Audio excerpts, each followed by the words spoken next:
ಪ್ರಿಯ ವೀಕ್ಷಕರೇ ನಮಸ್ಕಾರಗಳು. ನಾನು ಶೈಲಜಾ ಟೀಕರ್ ಮಾತನಾಡ್ತಾ ಇದ್ದೇನೆ. ನಿನ್ನೆ ನಿಮ್ಗೆ ಕಳೆದ ಸಂಚಿಕೆಯಲ್ಲಿ ಮೇಷರಾಶಿಯವರಿಗೆ ಹೇಳಿದ್ದೆ.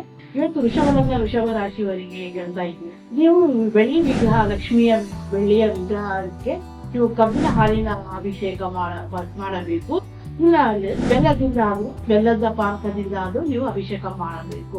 ಇದರಿಂದ ಏನಾಗ್ತಂತಿರೋದ್ರೆ ನಿಮ್ಗೆ ಋಣಬಾಧೆ ಇರಲಿ, ಸಾಲ ಬಾಧೆ ಆಗಲಿ, ಅನಾರೋಗ್ಯವಾಗಲಿ, ವಿದೇಶ ಯೋಗ ಇರಲಿ, ಮನೆ ಕಟ್ಟುವ ಯೋಗ, ಹುದ್ದೆಯಲ್ಲಿ ಇದ್ದವರಿಗೆ ಅಥವಾ ಕೋರ್ಟ್ ಕಚೇರಿ ಕೇಂದ್ರದಲ್ಲಿ ಇದ್ದವರಿಗೆ ಅಥವಾ ಯಾವುದೇ ವ್ಯಾಪಾರ ಮಾಡಬೇಕು ಅನ್ನೋದಿದ್ದರಿಗೆ ಅದ್ರಲ್ಲಿ ನಿಮ್ಗೆ ಅಡೆತಡೆಗಳು ಬರ್ತಾ ಇದೆ, ಕೆಲಸ ಆಗ್ತಾ ಇಲ್ಲ ಅಂತ ಹೇಳಿದ್ರೆ, ನಿಮ್ಗೆ ಹಣ ಬಿದ್ದಿದ್ರೆ ಹಣ ಬರ್ತಾ ಇಲ್ಲ ಅಂತ ಹೇಳಿದ್ರೆ, ಇದೆಲ್ಲಕ್ಕೆ ನೀವು ಪೂಜೆ ಮಾಡಿದ್ರೆ ನಿಮ್ಗೆ 3 ತಿಂಗಳಲ್ಲಿ ಶುಭ ಲಾಭವನ್ನು ಕಾಣುತ್ತೀರಿ.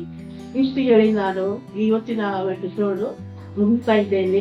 ಲೈಕ್ ಮಾಡಿ, ನಿಮ್ಗೆ ಸಪೋರ್ಟ್ ಮಾಡಿ ಅಂತ ನಾನು ನಿಮ್ಗೆ ಕೇಳಿಕೊಳ್ತಾ ಇದ್ದೇನೆ. ಮುಂದಿನ ದಿನದಲ್ಲಿ ಮಿಥುನ ರಾಶಿಯವರಿಗೆ ಹೇಳ್ತೇನೆ. ಅಲ್ಲಿವರೆಗೆ ವೇಟ್ ಮಾಡಿ.